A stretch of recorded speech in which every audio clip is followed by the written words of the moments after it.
Oh, there it goes. Hey everyone, this is Kellyanne, and I'm here with my friend Natalie, who actually lives in California. California. Yeah, so she's here representing California.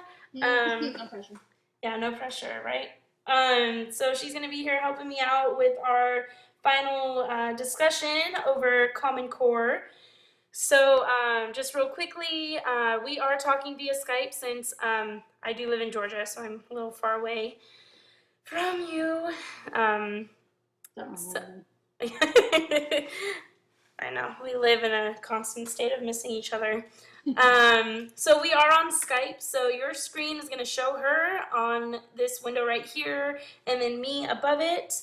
And then this square right here is just what her desktop looks like, since we are sharing the screen using that feature on Skype. So just so you guys know what this window is for over here. And then I just made little notes, so Natalie had something to kind of refer to as we are making our way through our discussion about Common Core. So the beginning panel right here, the black one, we have our learning targets, which is something that we spent, Natalie, this whole class talking about designing and the implementation in the classroom. So learning targets are just, they serve a purpose of introducing a topic to students. So you may have one learning target for the classroom, such as I can add positive and negative numbers. So it's just like highlighting the general topic. So our general topics for this discussion is to explain how Common Core standards were created, summarize the purpose, and then defend why Common Core is beneficial. Those are our three highlights that we want to talk about or try to hit. So to begin our conversation here, what do you know about Common Core? Not much. I have a lot of teacher friends here, actually, like a lot of teacher friends, and I know they talk about it. And I know there's been a lot of discussion that I've heard from people, and it seems like mostly all of the teachers are really for it. And it's like everyone I know that has nothing to do with education, they don't really care for it or they don't understand it. So they're immediately like, ew, no. Right. But I really don't get it. So I don't have an opinion because I'm like, I don't know. Right. So Natalie doesn't have any kids. She doesn't have any experience working with Common Core in an education setting. And I'm sure if you have a lot of teacher friends, you hear a lot of good things. I do, yeah. Yeah. But again, like I don't understand it. Right. So we're going to just talk about the purpose and the history. So I'm going to actually slide down to this one right here with the striped background and just kind of gives an overview of the history of Common Core and how it's kind of progressed. So it started back in 2008 when nationally the United States was ranking in the 20th percentiles in terms of math and language arts on international standardized tests. And we also saw an increase of remedial classes needed in college. So high school graduates that were entering college needed to take those remedial classes. Did you have to take any of those in college when you first started as a freshman? Yeah, I had to take, I think it was calculus. I had to take it again or something. And I thought that I had scored high enough that I didn't have to, but I got placed in there anyway, so that didn't make sense. But yeah, I did have to take it. Right. I had to take remedial math too, actually twice, when I was a freshman because math was very hard for me. So they saw a spike in that. So the remedial classes don't count as college credit, but you have to take them before you take classes that do get college credit. So they saw a rise in the need for that. And between the rise in need of remedial classes in college, the standardized test scores internationally when compared to other countries, and the increase of employers reporting the need for their younger employees to come ready to start entry level with higher number fluency. So understanding how to add and subtract numbers and why the answers are what they are, or reading comprehension to understand instructions. So all of those things really kind of lighted the fire to create standards that embedded application skills. Oh, I didn't know that. Yeah. So it's interesting that you had to take the remedial classes because you would fall under kind of that data that supports maybe you didn't get everything you needed in public education. So that started back in 2008. It went through a variety of revisions and implementations and then revisions to officially create standards that focus on embedding application of academic standards in the classroom. So it not only wants teachers to make sure that they're teaching the content like 2 + 2 = 4, but they're teaching why 2 + 2 = 4. Does that make sense? Good. Yeah. Okay. No, that's why, yeah. I had struggled in math too because that's how they would teach. It would just be like, just do this and this and this to get the answer. Right, like the rote My brain memorization. was always like, okay, but why though? But why? Right. That's sort of what we'd call the rote memorization, like the time multiplication tables. Yeah. Like absolute hell. Yeah. Yeah. That's what that is. So it's kind of going away from the rote memorization into the theory behind why. Oh, okay. That's what Common Core is really focusing on. Well, so yeah, that sounds nice. Yeah, I want to go back to middle school and relearn all this stuff again. That'd be great. So this just sort of summarizes what we just talked about. Because of the lack of skills, Common Core kind of reformed its way into another set of standards to embed with the state academic standards. So the state outlines what students need to know by the end of kindergarten, first grade, second grade, in terms of academics. Like they need to know how to add. They need to know how to identify shapes.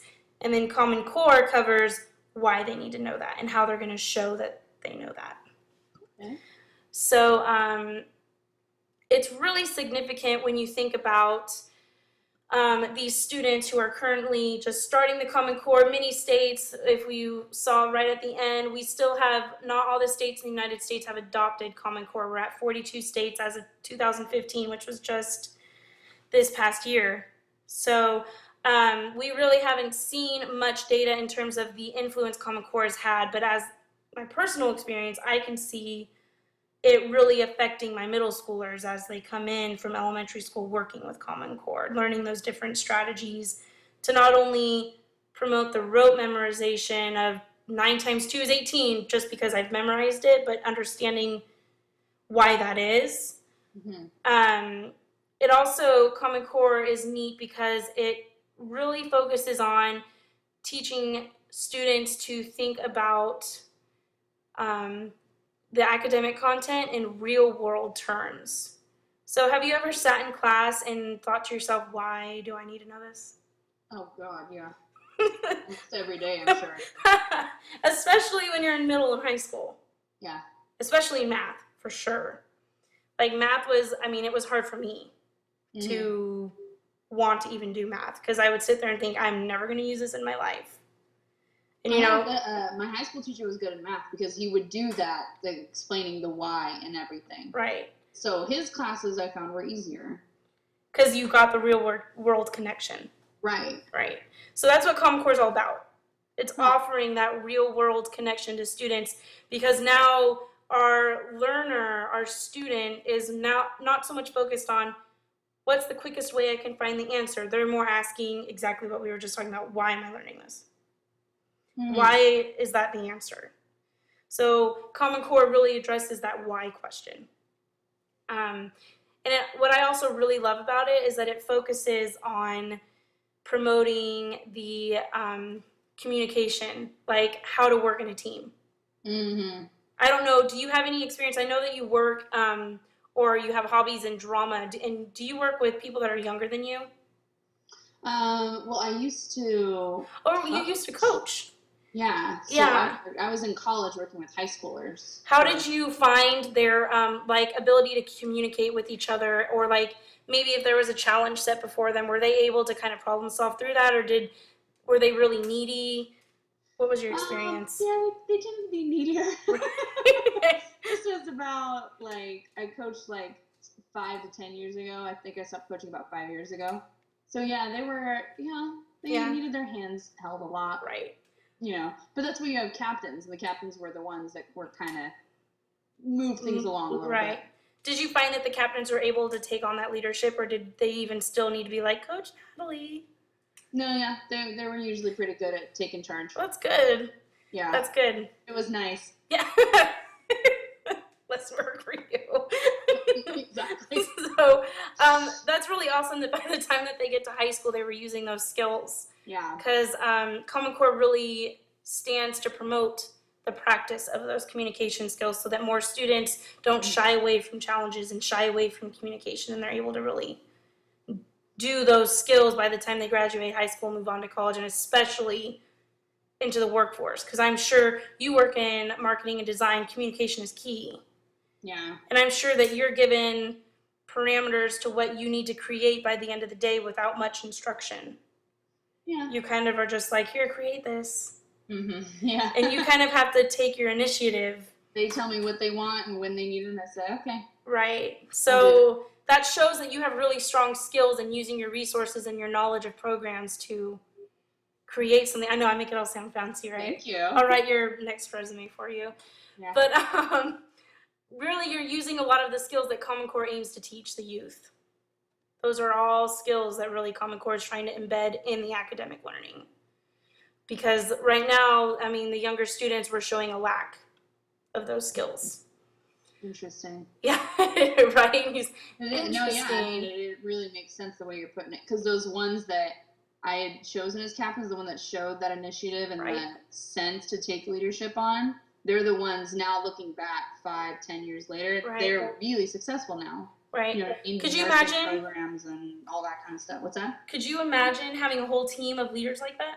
I can't. I cry every morning out of happiness. You wouldn't have a job, I'm sure. Yeah. Well, that would have been amazing. Right. You would have been able to do a lot more because they would have been a little more self-sufficient. Yeah. So that's really the purpose of Common Core. Like, in a nutshell, like, they just want those skills to be as prominent as the complete academic understanding. I love that. Right. And so my program that I'm using to record this has a max of 15 minutes, and we're at about 12 minutes right now. So I'm just going to kind of bridge over a little bit into what we talked about in our class.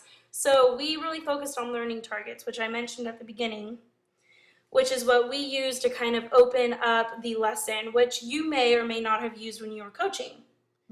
Maybe when you started, and you can chime in, when you started practice, you can say, today we are working on flag tosses. Oh, yeah. Or it would go over, yeah. like the basics before you made it more challenging. Uh-huh. That's sort of what a learning target is.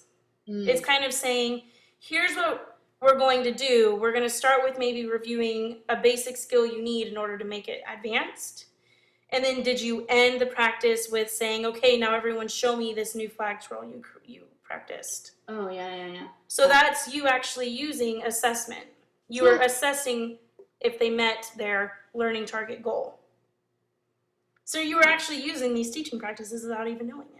Dang. Yeah, right? Right. So going off of that, just real quickly, did you find that during your coaching, so you said, okay, we're going to practice this flag toss. Here's how to do it. I'm assuming you modeled it. So you showed them how to do it. Right. And then did you find that some of your students were able to do it quicker than others? Oh, yeah. The learning curve is it's astounding. There were people that would get it within 2 minutes, and there were people that would take 2 hours to learn just a basic thing, you know. So when you assessed their mastery of reaching that goal of that new flag toss, did you like separate them and practice with them? Yeah. Or put them in pairs? Pair up the kids that would get it faster. I would pair them with the ones that were still struggling, because, you know, as someone that's more experienced, maybe I can't communicate what this one that just learned it can. You actually use like some great teaching strategies, believe it or not. Think, pair, share. Yeah, pairing someone that maybe is struggling with someone that is showing mastery to peer teach, to put it in their own words. That's actually a very important teaching strategy. Dang. Yeah, right? Okay, so we have about 30 seconds, but I just want you to know that you went through this whole graphic. You taught, you had the students practice, and the ones that mastered it the first time or practicing after a while, they reached their mastery, whereas the ones that struggled got to reteach until they reached mastery, and you did that. Whoa! Done. Teacher of the year. Right. So anyways, it's been great. We have about 6 seconds, so yay! Bye.